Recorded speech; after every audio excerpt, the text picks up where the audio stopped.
And good morning, good afternoon, good evening, wherever we are in the world. Welcome to FPL, don't panic. It's not going very well, folks. It's not going very, very well. But I'm in an extraordinarily good mood this morning. I'll tell you why soon. This is... I really need to have a good look at myself, don't I? Some of the things and the decisions I'm doing. I'm going to talk about that a little bit, actually, because I have had a good look at myself.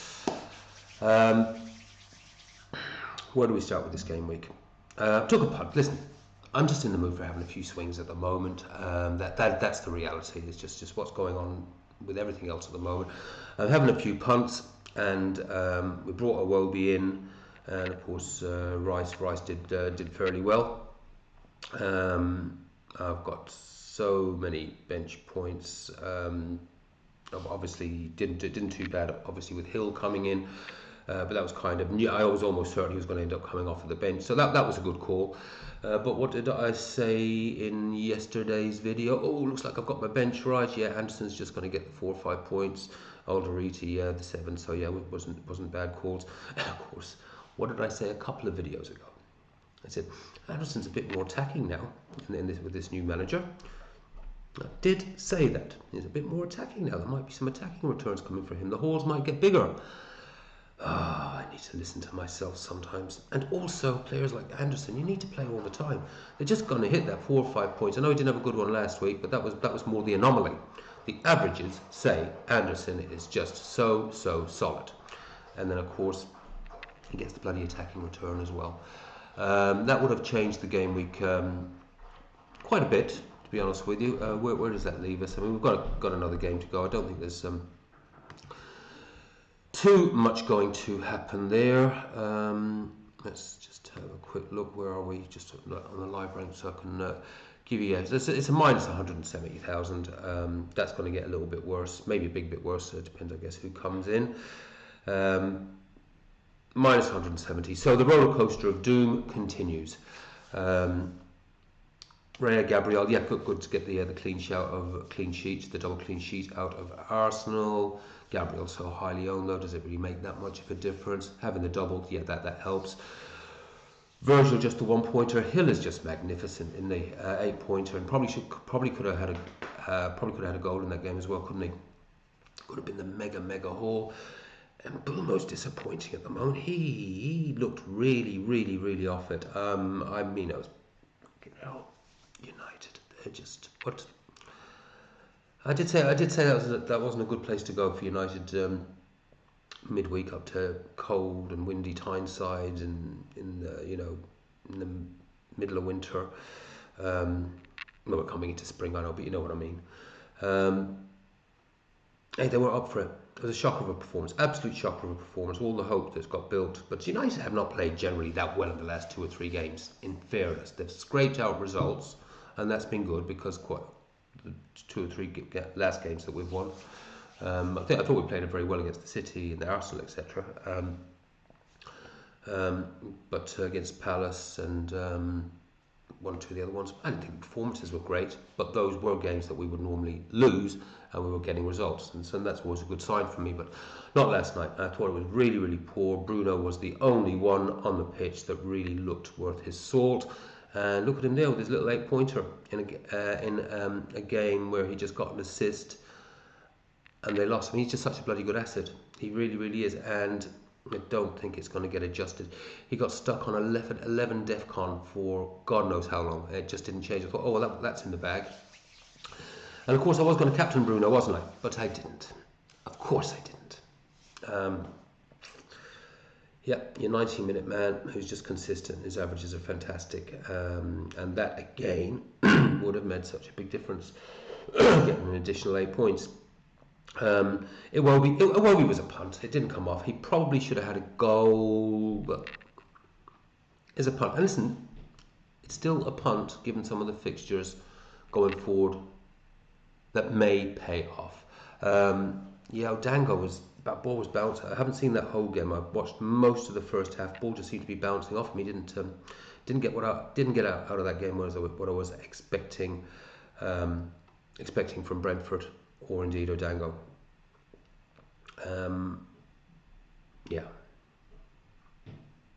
Probably should have lost that game, in truth. Haaland. Haaland. We're going to have a chat about Haaland, maybe sometime soon. Thiago just a 2, Ekatike 2. So 49 points and minus 170 at the moment. And as I say, the roller coaster of doom continues. Yes, it does. 685,000. I don't think there's going to be a 50k finish in my future. 100k is going to be very, very difficult as well. Let's have a talk about that though. Okay, I'm going to actually talk more about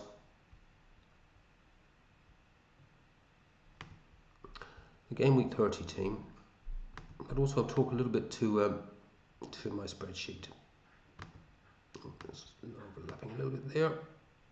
Hopefully you guys can see that nice and clear.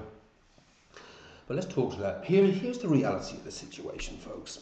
Here's one of the reasons why I'm in a relatively good mood.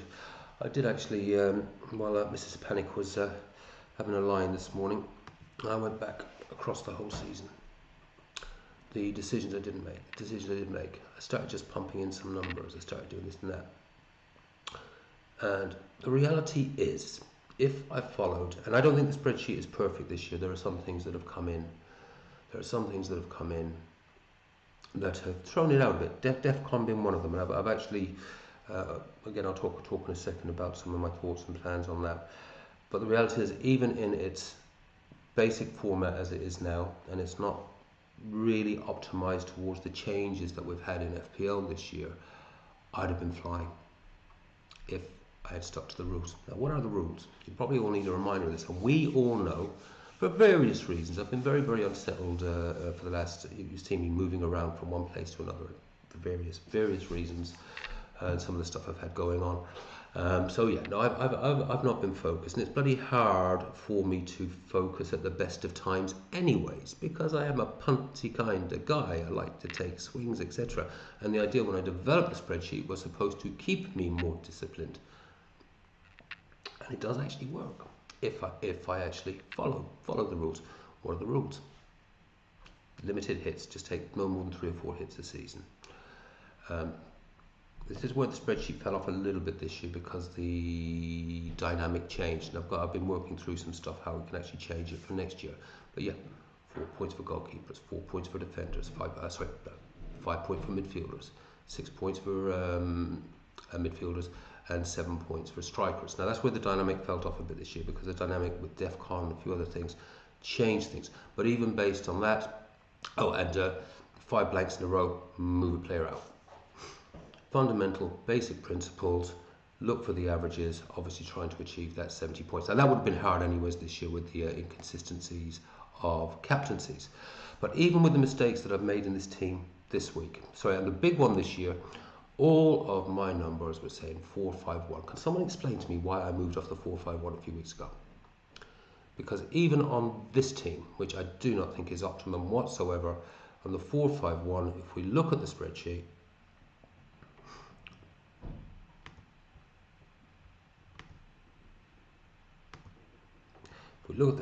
there, just this team in the 4-5-1, leaving the likes of the Thiago and the Ekatike, who were so desperate to get in this team, and bringing in, the Iwobi, which was not necessarily the best decision I've ever made in my life, but it was a punt. There's some numbers there. He could still go well for me. And it also gives me the playing 11 for blank 31, and a reasonable lineup for that. A few tricky fixtures in there, but not a bad lineup for blank 31. But even this team will be averaging 66 points without captaincy in a 4-5-1. Seriously, I should be shot. But I have a plan. A couple of things have actually happened. I have a plan for next year, which is not going to keep me disciplined, but it will form a disciplined team. I'll talk about that later, towards the end of the season. One of the plans for next year. Now, one of the bloody weird things that happened is one of the reasons I'm in a good mood. Not just because I've actually thought, hey, this thing actually does bloody work. If I go with this 4-5-1, you know, maybe that's the play. I've just got a very, very deep bench, and the strikers have just been inconsistent and play the averages. Which those averages for that lot out there in a 4-5-1 looks bloody good. Could be some changes next year. Weirdly, while I was talking this to a very, very good mate of mine, who I've known for the best part of, crikey, that's freaking hell, over 50 years. That's half a century, folks. Jesus. Who I catch up frequently with when I'm back in Kilchman. He's a bit of a mathematical genius, and I was talking through all this with him and sort of drawing it out. And as you know, I come from an analytics company. That's my history for the last 15 years. And between the two of us, we've sort of come up with sort of a few things just to change this a wee bit that meets the changing profile of FPL and the new rules, etc. A bit better next year. We were playing with some numbers. And, ooh, yeah, I like that. I'm going to go through that today. We might not even launch that until next season. However, while I was in the pub, we were having a few pints, and myself and Michael were going through all of this. Just when I was leaving, some guy comes up to me and says, "Can we catch up?" And he hands me a card. I went, "We can definitely catch up." Now, I'm not going to say too much more than that, but things potentially could get very... We've got a meeting on Sunday. Things could get very interesting next year. Very interesting indeed. And it might come to nothing, but it's nice to have a little bit of excitement going. Ooh, yeah, so yeah. CEO of a company that very, very, very, very aligned to some of the things I'm doing. So, to give the full story another day might lead nowhere. But yeah, he actually called me this morning and says, "Can we catch up?" I said, "Yeah."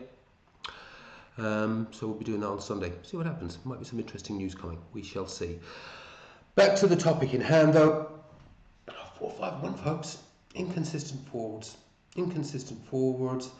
You know, your DEFCON players, you know, like your Hills, etc., your Andersons,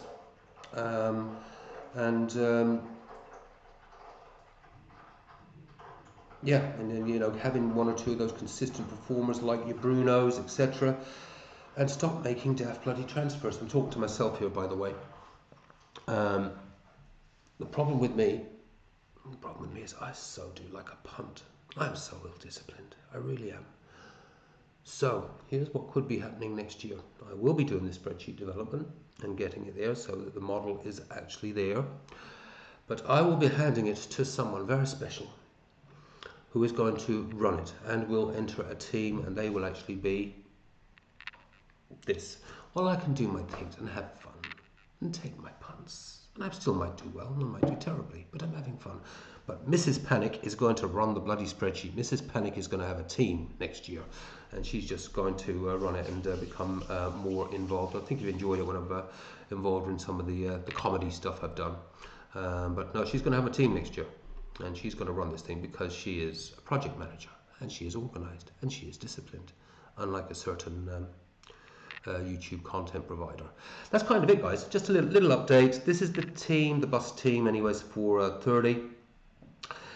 So we've got the 5th round of the FA Cup coming up. That is obviously going to drive some of the thinking. We will start to get a picture then on what we're going to have in terms of the... we won't get the full picture, obviously, but we might start to see who is going to be a few of the teams that will be most likely to double in 33. What I'm most interested in, to be honest with you, though, is who's blanking. We will not, I think we will